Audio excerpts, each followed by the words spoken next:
Assalamualaikum warahmatullahi wabarakatuh.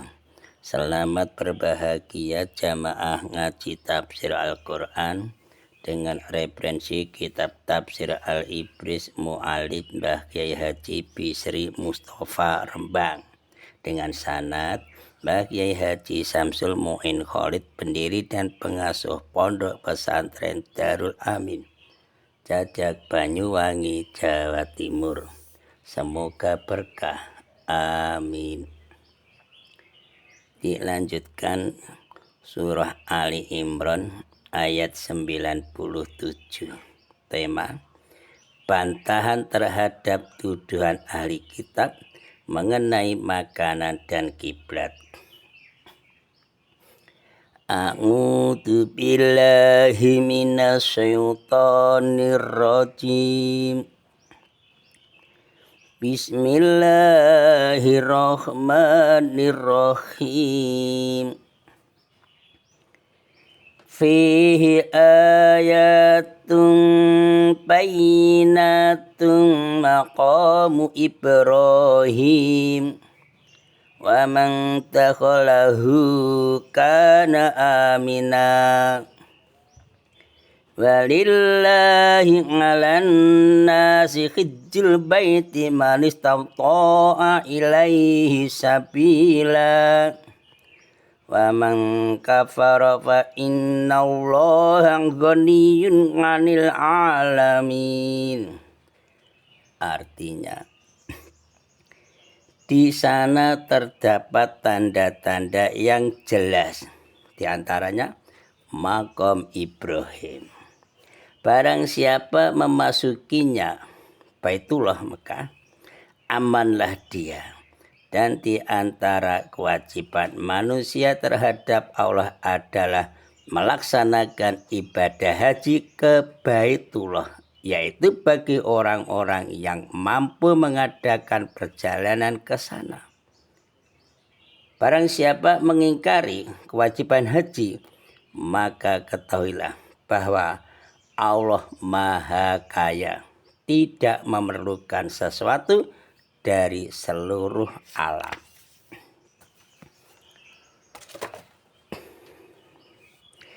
Iku fi indalem allati ayatun utai pira-pira pertanda bayinatun kang pertelok jelas, yaiku maqamu Ibrahim, maqam Ibrahim.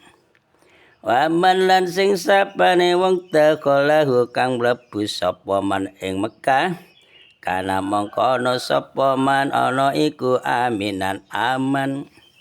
Walillahi lan iku kagungane Allah Ta'ala 'alan nasi ing atase menungso, hijil baiti utawi haji ana ing Baitullah. Manrupane wong astato akang kuwasa sapa man ilaihi marang Baitullah, apane sabilan dalane. Waman lan sing sapane wong kafara kang ingkari kang kufur sapa man, fa innallaha mangka satune Allah Ta'ala iku ghaniyun dat kang sugih, nganil alamin saking wong alam kabeh. Ayat 97. Suatu bukti lainnya bahwa Nabi Ibrahim lah yang mendirikan kembali Ka'bah. Itu adanya makam Ibrahim di samping Baitullah. Jadi makam Ibrahim yaitu sebuah batu yang dipergunakan sebagai tempat berdiri oleh Kanjeng Nabi Ibrahim alaihissalam ketika mendirikan Ka'bah bersama-sama dengan putranya Kanjeng Nabi Ismail alaihissalam. Ya, bekas telapak kakinya Nabi Ibrahim itu tetap ada dan dapat disaksikan sampai sekarang. Ajaibnya, anehnya, bekas telapak kaki Nabi Ibrahim alaihissalam itu sama persis kedua telapak kakinya Kanjeng Nabi Muhammad SAW. Kan tidak masuk akal. Zaman Nabi Ibrahim kan orangnya tinggi besar. Ternyata telapak kakinya Kanjeng Nabi Muhammad SAW itu persis sama dengan telapaknya kaki Nabi Ibrahim alaihissalam. Itu sudah menunjukkan jelas Kanjeng Nabi Muhammad SAW adalah betul-betul utusan Allah. Barang siapa masuk ke tanah Mekah, darah haram, terjamin keamanan dirinya dari bahaya musuh. Dan keamanan itu tidak hanya bagi manusia saja kok, ya, tetapi juga binatang-binatangnya seperti burung merpati. Tidak boleh diganggu. Tidak binatang saja, pohon-pohonnya pun juga tidak boleh ditebang, dirusak, tidak boleh. Saking amannya, bukan manusia saja, binatang aman, pohon-pohonan juga aman. Apalagi di sana ada pohon Soekarno itu. Itu memang waktu presiden kita Bapak I.R. Soekarno itu menanam pohon di sana. Sampai sekarang masih hidup, maka terkenal tuh pohon Soekarno. Setelah Nabi Ibrahim alaihissalam mendirikan kembali Ka'bah, lalu Kanjeng Nabi Ibrahim alaihissalam disuruh Allah mengajak seluruh umat manusia agar mereka umat manusia itu berziarah ke Baitullah untuk menunaikan ibadah haji. Mudah-mudahan yang belum haji seperti saya sendiri, warga kita, anak cucu kita bisa melaksanakan ibadah haji di Baitullah. Amin. Ibadah haji ini dianjurkan oleh Kanjeng Nabi Ibrahim alaihissalam dan tetap dilaksanakan umat Islam sampai sekarang. Itu sebagai rukun Islam yang kelima. Rukun Islam yang kelima, ibadah haji. Setiap muslim yang mampu itu diwajibkan menunaikan ibadah haji sekali seumur hidup. Sekali seumur hidup. Mudah-mudahan kita bisa ke sana, bisa melaksanakan ibadah haji walaupun satu kali. Ya, barang siapa yang mengingkari kewajiban ibadah haji, gak percaya, diremehkan, maka orang itu termasuk golongan orang kafir. Titik dah. Tidak banyak alasan.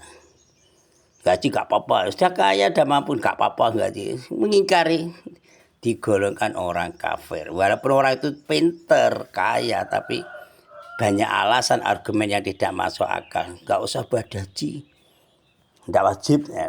Tidak mewajibkan itu termasuk ingkar. Orang-orang kafir. Kesimpulan nomor 1. Allah Subhanahu wa Ta'ala membantah tuduhan orang Yahudi. Orang Yahudi yang mengatakan atau beranggapan bahwa Kanjeng Nabi Muhammad SAW tidak mengakui agama Nabi Ibrahim. Nah, buktinya karena Nabi Muhammad SAW menghalalkan daging utang. Jadi Kanjeng Nabi Muhammad menghalalkan daging utang itu dianggap bukan termasuk pengikut Nabi Ibrahim menurut orang-orang Yahudi. Bantahan atas tujuan itu ialah dengan menegaskan bahwa tidak ada satupun makanan yang diharamkan bagi Bani Israel kecuali apa yang diharamkan oleh Nabi Yakub untuk dirinya sendiri. Itu sebelum kitab Taurat diturunkan loh. Maka ya tujuan orang itu kosong, palsu, tidak ada bukti yang jelas. 2.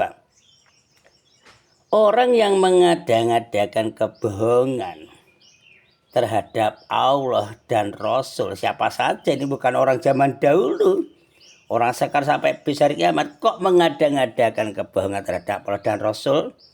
Dan Nabi Muhammad SAW seperti yang dilakukan oleh Bani Israel, orang-orang Yahudi, itu termasuk orang-orang yang dolim. Dolim itu tersesat. Dibilah mindalik itu. 3.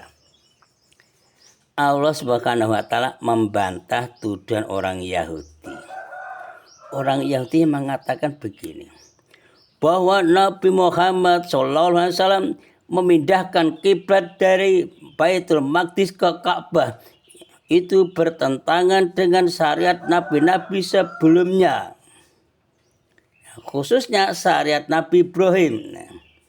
Allah Subhanahu wa taala membantah dengan mengatakan bahwa Ka'bah yang terletak di Mekah adalah tempat yang pertama kali didirikan untuk manusia sebagai tempat sholat dan berdoa.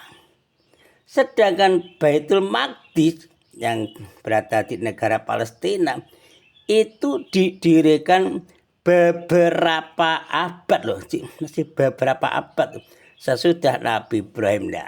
Kan lebih dulu Ka'bahnya daripada Kuil Sulaiman di Baitul Maqdis itu. 4.